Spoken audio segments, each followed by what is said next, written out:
from career-ending tackles to flying kicks aimed at an opposing teammate and fan. Here are the 10 most ridiculous fouls in football.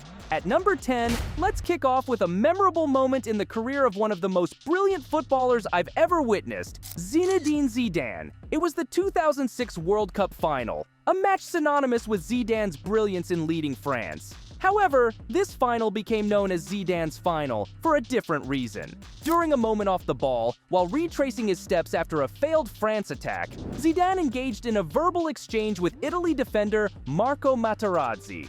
The exact words remain a mystery, adding an element of intrigue. Whatever was said, it clearly didn't sit well with Zidane, and in a moment more fitting of a street brawl than a football match, he delivered a headbutt to Materazzi. The impact was felt beyond that single clash. Zidane was promptly sent off, and France lost the match and the coveted World Cup trophy. Despite the unconventional ending, Zidane's legendary status remains untarnished. He may not always let his head do the talking, but that's just part of what makes him a football legend. We still have Marco Materazzi at the heart of number 9. Apart from his football talents, Materazzi seemed to be a stubborn fella. This time, it was against Zlatan, and he was out for revenge. Zlatan's only aim in a showdown with Inter was to score, but Marco Materazzi had different plans. He aimed to eliminate Zlatan from the game and kept kicking him at any chance. Zlatan faced difficulty walking after that encounter, yet he refused to back down without seeking revenge. Unfortunately, his chance for payback in that particular game slipped away as his manager subbed him off to prevent any impulsive actions. However, the memory lingered, and when they crossed paths a few years later, Ibra was determined to settle the score. To his surprise, Marco beat him to it, sliding him, and Zlatan decided he would have his revenge. The moment arrived, and as Zlatan jumped at Marco with a flying kick, the impact of the kick to the chest and elbow to the face left Marco hospitalized. Well, he got what he deserved. If you think that was crazy, this next foul at number 8 became the iconic image of a very dirty final in the World Cup. The World Cup brings out both the best and worst in players, and for the Netherlands' De Jong, it was undoubtedly the latter. In the 2010 final against the iconic Spain squad, just 28 minutes into the match, De Jong made a mark by setting a tone that defined the game, featuring 14 yellow cards and 1 red. In a surprising move, reminiscent of a karate move, the then Man City midfielder struck Alonso in the chest with his studs as Alonso headed the ball. Despite the impact and visible pain, referee Howard Webb shockingly handed De Jong only a yellow card, a decision he later regretted upon reviewing the replay. If you thought the De Jong-Alonso incident was outrageous, buckle up at number 7 for a trip down memory lane to 1995, when Eric Cantona, at the peak of his prowess, graced the Premier League stage. Picture this: Manchester United were facing off against Crystal Palace. Already dealing with a barrage of tough challenges, Cantona found himself pushed to the brink.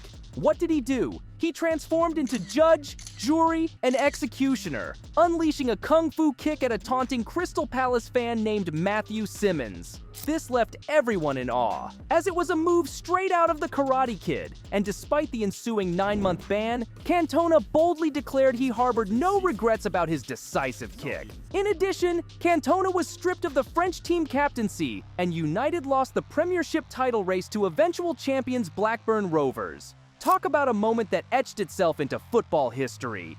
Coming in at number 6 is a stark reminder of the brutal nature of football tackles, and perhaps one of the most egregious examples in recent years.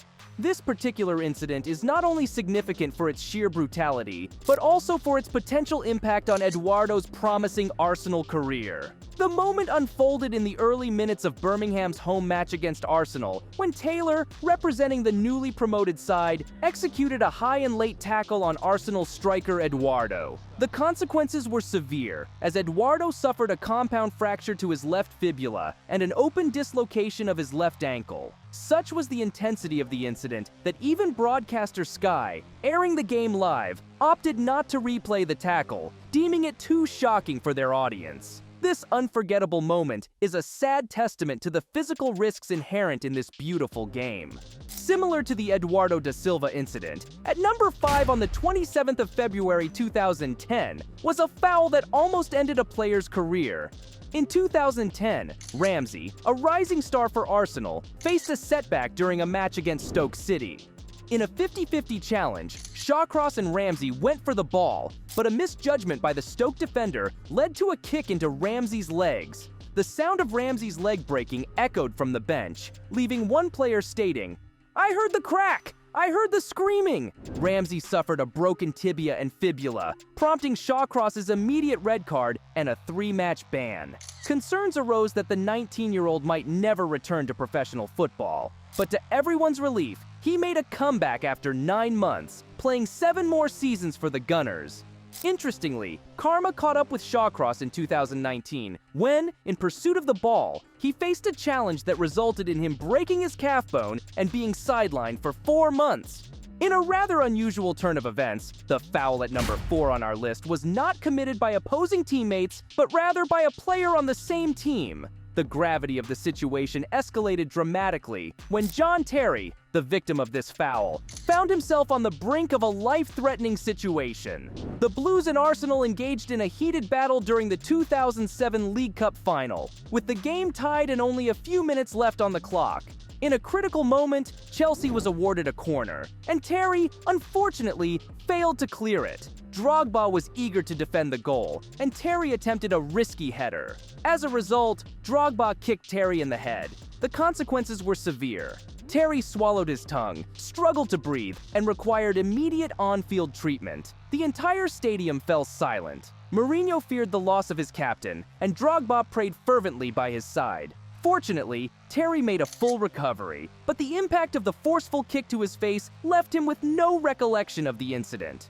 At number 3 is the foul that led to Axel Witsel getting death threats. In 2009, Axel Witsel, known for his creative midfield skills, unexpectedly found himself at the center of a shocking incident.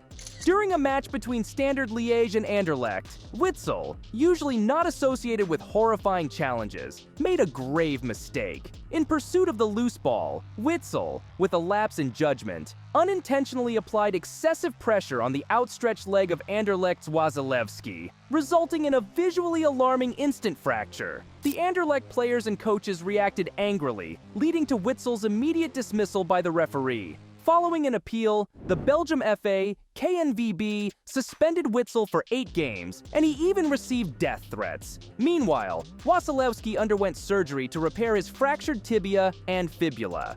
However, that foul is nothing compared to the next foul at number 2. Ben Thatcher's football career is often overshadowed by infamous incidents, with the 2006 elbow incident against Portsmouth's Pedro Mendes being the epitome of his notoriety. In a moment that defined him more as a thug than a footballer, Thatcher, playing for Manchester City, raised his elbow while running the ball out for a throw-in, striking Mendes in the face. The impact rendered Mendes unconscious, collapsing into the advertising hoardings and instantly turning Thatcher into a social pariah. Mendes needed oxygen at the pitch side and experienced a seizure during the transfer to the hospital. However, he was released the next day, under medical supervision. In response to his actions, Thatcher received a 6-match ban, with 2 matches suspended, and a fine equivalent to 6 weeks' wages. This incident remains a significant stain on Thatcher's football legacy. The top-ranked foul at number 1 on our list stands out for its calculated and vengeful nature, making it more severe than many others. The incident unfolded over 3.5 years, with Roy Keane harboring a deep-seated desire for payback.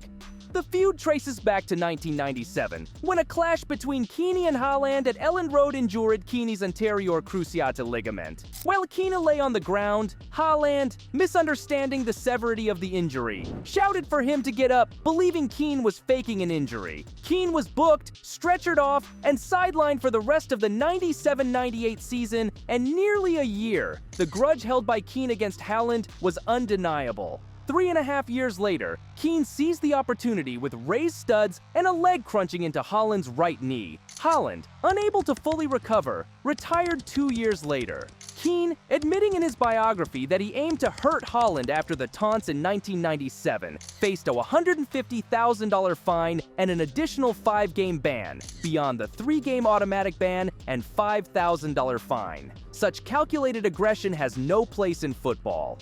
Which foul surprised you the most? Share your thoughts in the comments, and feel free to mention any others we might have missed. If you liked the video, give it a thumbs up and subscribe for more intriguing football stories.